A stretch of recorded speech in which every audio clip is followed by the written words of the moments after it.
તો આ બાજુ વાત કરીશું સાબરકાંઠામાં, જ્યારે સાબરકાંઠાની અંદર 61મી વાર્ષિક સાધારણ સભાનું આયોજન કરવામાં આવ્યું છે અને આ સભામાં સાબરકાંઠા અરવલ્લી જિલ્લાના દૂધ મંડળીઓના 1800 ચેરમેન અને સેક્રેટરીઓ હાજર રહ્યા હતા અને ગેટ પર ચકાસણી બાદ પ્રવેશપત્ર આપવામાં આવી રહ્યા છે, પરંતુ પ્રવેશપત્રની તપાસણી દરમિયાન પશુપાલકો અને સાબર ડેરીના કર્મચારીઓ વચ્ચે બોલાચાલી પણ થઈ અને ભાવફેર મુદ્દે આજનો સભાનો મુખ્ય વિષય છે. પહેલા સાબર ડેરી દ્વારા વાર્ષિક સરેરાશ ભાવ 960 રૂપિયા પ્રતિ કિલો ફેટ જાહેર કરવામાં આવ્યો હતો, જેના વિરોધ બાદ વધારીને 995 રૂપિયા જાહેર કરવામાં આવ્યો. પશુપાલકોને 960ના રૂપિયા પ્રમાણે ચૂકવણી થઈ ચૂકી છે, જ્યારે વધારાના 35 રૂપિયા પ્રતિ કિલો ફેટ રૂપિયા ચૂકવવાના તે અંગે નિર્ણય આજે સાધારણ સભામાં લેવામાં આવશે. ભાવફેર સિવાય અન્ય મુદ્દાઓ પર પણ ચર્ચા થવાની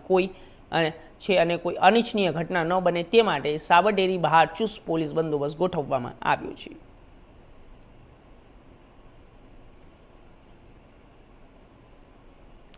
તો આપને જણાવી દઈએ કે આ સાબર ડેરીનો મામલો છે. થોડા ઘણા સમય પહેલાં સાબર ડેરી બહાર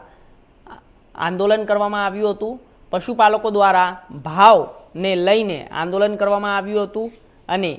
ત્યારબાદ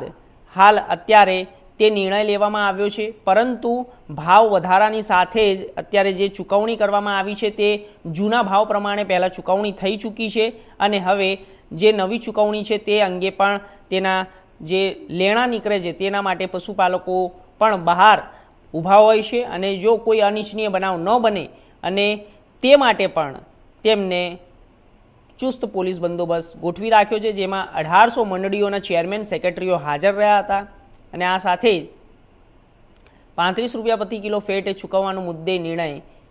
કરી શકાય છે અને સાબર ડેરી બહાર ચુસ્ત પોલીસ બંદોબસ્ત સાથે આ તમામ બંદોબસ્ત મૂકવામાં આવ્યો છે.